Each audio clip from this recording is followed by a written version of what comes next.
normally your totem animal tells you who your Orisha is, meaning what family line you come through, So right? And a lot of people have lost track of how to discover their totem animal, so we like that was the working next on figuring question. it out.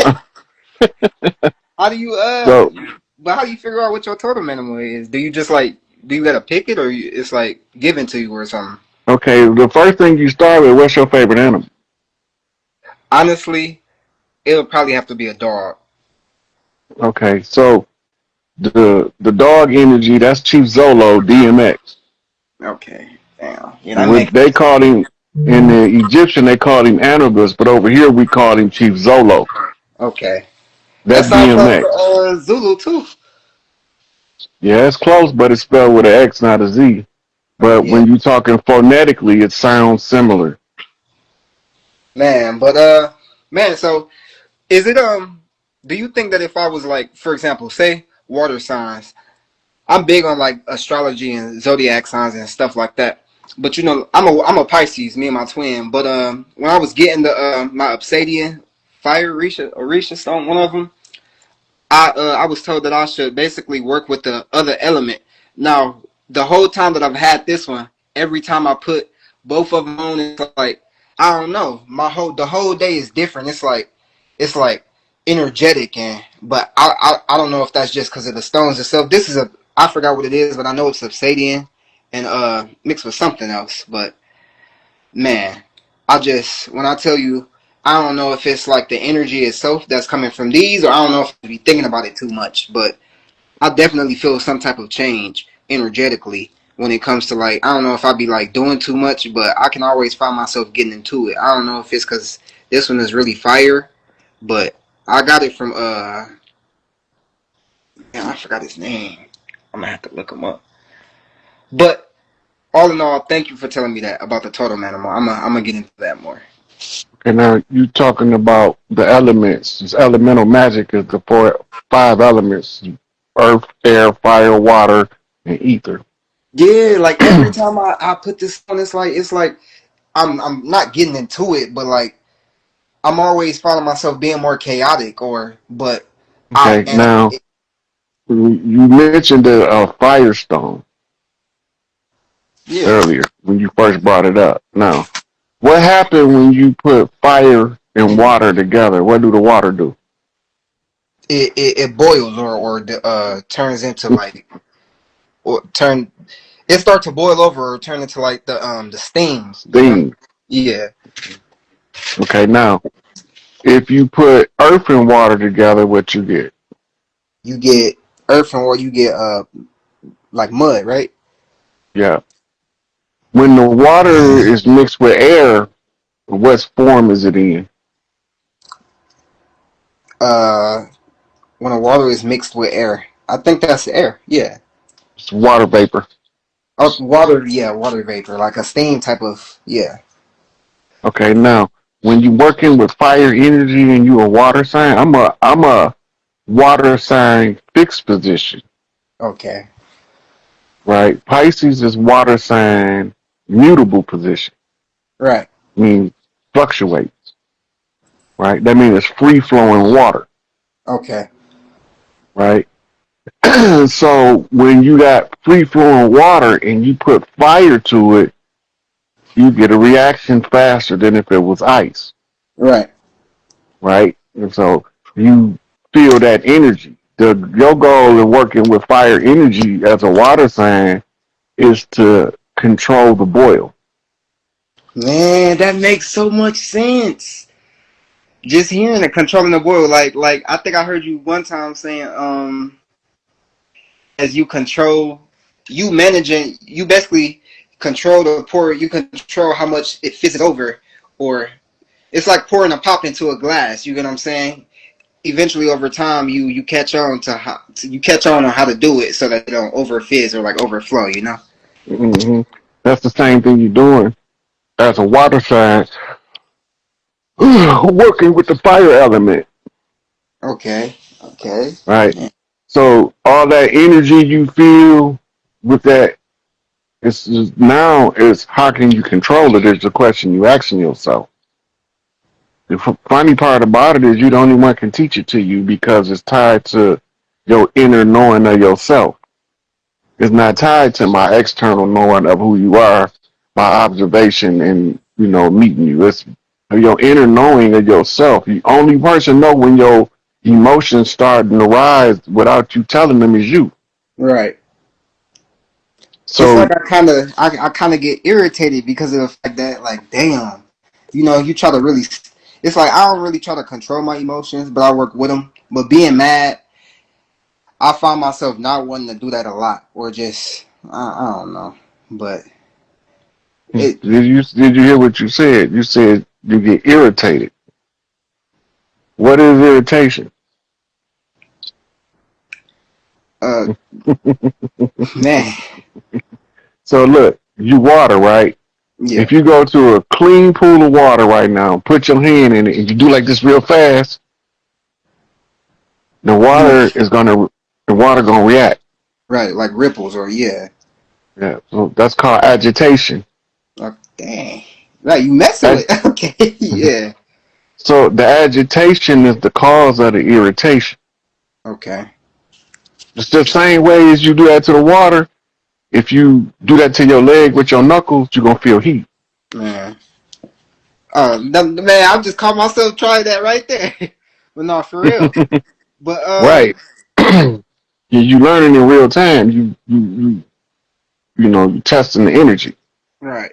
Okay, now when you realize that you're getting agitated, the first thing you ask yourself is this proper context for what's taking place? And when you discover it's not, then you look at the situation and say, well, what is the proper context? Because your emotions have to be calibrated. Children who don't have their emotions calibrated normally is done through external discipline.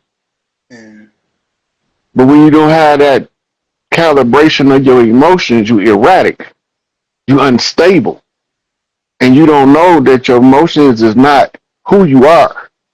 That's just the navigation system you use when you interact with other people. So you have to first ask yourself is the emotion in context with the circumstances, situation, or whatever is taking place, the environment you're in, right? If the emotion is out of context, that's you, not the environment, not the situation, not the circumstances.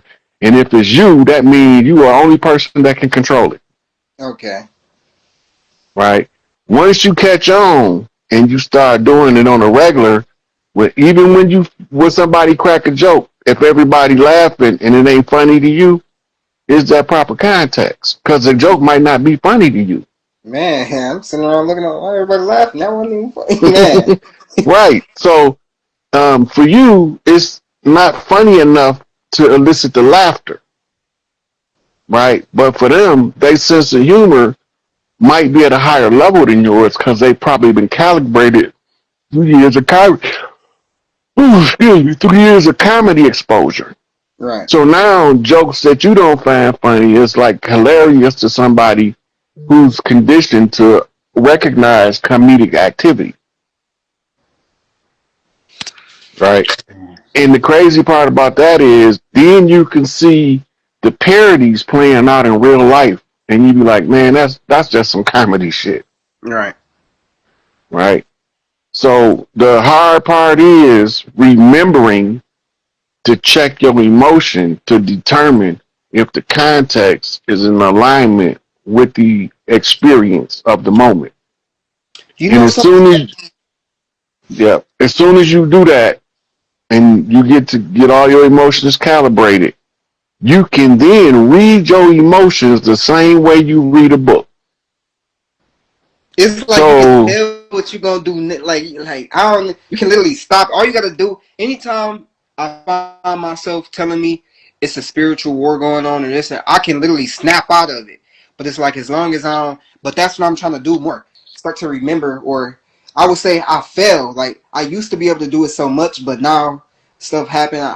It seemed like the more I get control over myself, the more because it's like I'm always relearning everything that I already knew, or I don't know how to explain that, but Once Yeah, you get because you knew everything before, but when you came through the amnesia system, you forgot that you knew it already. Now you need somebody to remind you of what you already know.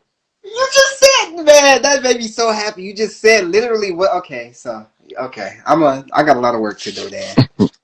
Right now, here's a trauma cleansing emotional development exercise about to give you. Okay, here, hold on. Let me write this down. You can come back and review the video. Okay, yup, man. Okay, now watch. This is how it works. You remember a time when somebody pissed you off. Right. You thought 100% you was right at the moment because or else you wouldn't be pissed off. Revisit that in your mind while you alone. You gonna feel the same emotion starting to well up, right? But then you realize later on that you got mad for nothing. Now you can use that to calibrate your emotions to determine. And then it's the same with the laughter, the same with the pain and the suffering. Because when we ain't in the physical body, we don't have no pain. We don't got no suffering. We don't even know what that shit is. Man, You got to be in the 3D reality with a physical body to experience the whole gamut of feeling. And that's why we here. man. Right. Well, we came here to feel because we know everything outside the physical body. We came in the physical body, it causes the side effect is the amnesia. Right. But in the course of that, we trying to learn how to feel. And the Man, highest hearing that frequency of just yeah, the highest frequency of emotion is love. It's the highest energy that you right. can raise yourself to, and then that's gonna create the feeling of something called bliss. It's beyond happy. You just walking around I like feel you like in that's La how La I'm Land. feeling right now. It's beyond happy. You walk around like you in La La Land. Man, But nobody's teaching us this anymore, and it was common knowledge to us before we was colonized. right. And that's why it was easy for them to, when they killed off our elders, it was easy for them to give us false information. They made sure they killed the elders for. Like we think they was just randomly lynching us. They wasn't. Man, Everybody you see on the end of a rope was somebody that was teaching somebody that was uplifting people and they had a positive impact. They wasn't just randomly just because you look like us, you was getting lynched. No, you had to be somebody to get right. lynched. Okay, that You, makes a lot of sense. yeah, like Emmett Till, he was going to grow up to be Chief Littlehorn and he was going to rally the troops to war. They Right. knew who he was from his birth chart. So how do you stop him? You can't stop him from being who he's going to become unless you take him off the game board, erase him. And they was using murder, which they was not supposed to use according to the contract. They were supposed to do the same thing that we were supposed to do: educate yourself about the condition, therefore you can see it all. So, do you think that you think they had to like study his like life path or birth chart to figure all of that out about They Emmett knew Till? his they knew his birth chart. They knew he was coming to Mississippi before he left Chicago.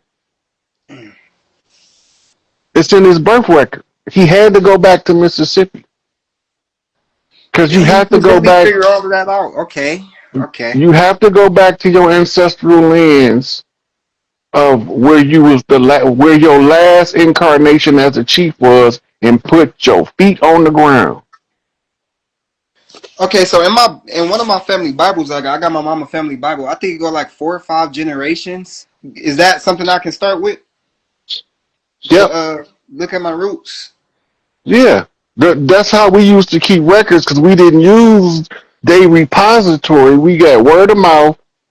And then we had like for business purposes, we kept birth records, and so we know how to set up the family functions around who the most people could celebrate their birth, Man, right? So when we have a big party, everybody in the month of June, June 1st is our day. man. June June 1st is coinciding with Juneteenth, which was what we called back then. We used to call it the Pit Festival, which was a cookout festival. Is that where the And Oh no, no, I'm thinking of something else. Okay. Every tribe had a different version. Like the ones that was sea bearing, like the West Coast, they didn't barbecue like steaks. They said they had like they cooked fish, um, whale, stuff like that. And they hunted off the ocean. Well, when the Spaniards came, the Soto and them assaulted from the west. They was forced to have to fish inland lakes, so they Right. changed they style of cooking and everything to suit the war condition they was under. Yeah, yeah. But if you go to like Florida, they was probably cooking gator, turtle, Yeah, you yeah, because know, they be all down there. yeah. But when you get in the heartland, it was bison, elk. We ain't had no damn cows. Man, I was just gonna say all cows got take. Like when you think about it, do all cows? It. I don't know if it's really no male cows because they. I ain't gonna say They I ain't call never. bulls. Okay, man, I was finna say. A bull is a male cow, and they come from the same stock as the female, but they normally usually you'll see a lot of bulls is because normally by the time they get 8, 9 months old, they big enough to slaughter. You Damn. want to save the female for milk, and the males you let them get so big. If you let them get too big, they become aggressive. So you want to slaughter them before the aggression kick in, which is the testosterone, which makes the meat tough. Okay. Right. So anywhere they got a dairy farm, if they got you can buy the male calf for dirt cheap. You don't want that's waste product. Right. Right. The only reason why they leave them there for a month or two is to make sure that the milk is flowing through the mother, and that's to keep the milk production up. So it's we didn't have cows over here. Do you think we gonna get the bison? You think they're gonna give us the bison? Like we gonna get the bison back? Well, I got a pound of bison ground bison up there to make some chili with. That just ain't cooked it yet. Man. Okay, so But well, it's yeah, you probably wait until afterwards, like me. yeah, but you can find bison, elk, and venison in the stores now. Right. Because a lot of us that's remembering we starting to say we gonna eat some red meat. It got to be from the land. It got to be bison, elk, Yeah. venison. Cows ain't from here. They brought They not. cows over here. Right. Right? We got to remember that they reintroduced the horse because the horse was used for food stock in the famine that ended up wiping out the horses. But horse meat is better for you than cow. Right. Cause I be But they heard, I got be us heard thinking shit before. that is not good for you. But horse meat, it's the same. It gives you the same effect like a bodybuilder on steroids, but it's all natural. I'm gonna have to try that. Honestly. Yeah, But all your man stuff is boosted with horse meat. It don't do that with cows and with calves. With the bovine beef that they've been feeding us, it spikes our estrogen and it brings down our testosterone. you think that's why some dudes be having like erectile dysfunction by the time they get older? Yeah, yeah, and a lot of the natural herbs we used to eat is not part of our food stock no more. I was thinking that the other day, like damn, it seemed like damn near anything you go try to like they didn't tamper with literally everything. All that done on purpose. It ain't by none of it by accident. Man. Contrary to popular opinion, none of it's by accident. So the They red meat, like deliberately, yeah, they deliberately changed our diets. You gotta go back and study the history of the bison in America, and it's gonna tell you that they decided to kill them all off because they said for every bison we kill one of them. Talking about us, yeah. right? And that's why you got mountains of bison skulls with hunters standing in front of it and standing on top of the side. They was killing them by the millions. They doing that just to try to. They doing everything they can just to get to us, man. I hate that type of shit. Look, See, see and my we still here. We got to remember man. that. When we go through everything they did to get rid of us, and we still here. The harder they tried to stomp us out, the more we proliferated. We don't die. We baby kids. We multiply. And for real, you already know what it is. Yeah, yeah. But So did I I was, did I answer you, nephew? I'm gonna take another caller if you good. yeah, I'm good. Thank you, Rod. Peace. Peace, God, peace. Man, I like talking to the youth, man. They so, especially when they get it. K Flow 74. What you do? What you do? K Flow 74. Come on up, chiefing with the chief. Let's see what you got for.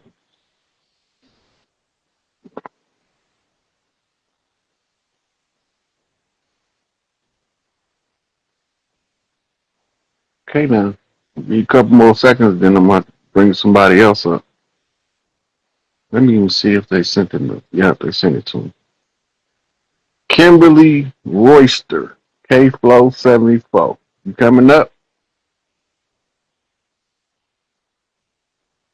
Okay. Let's move on to the next.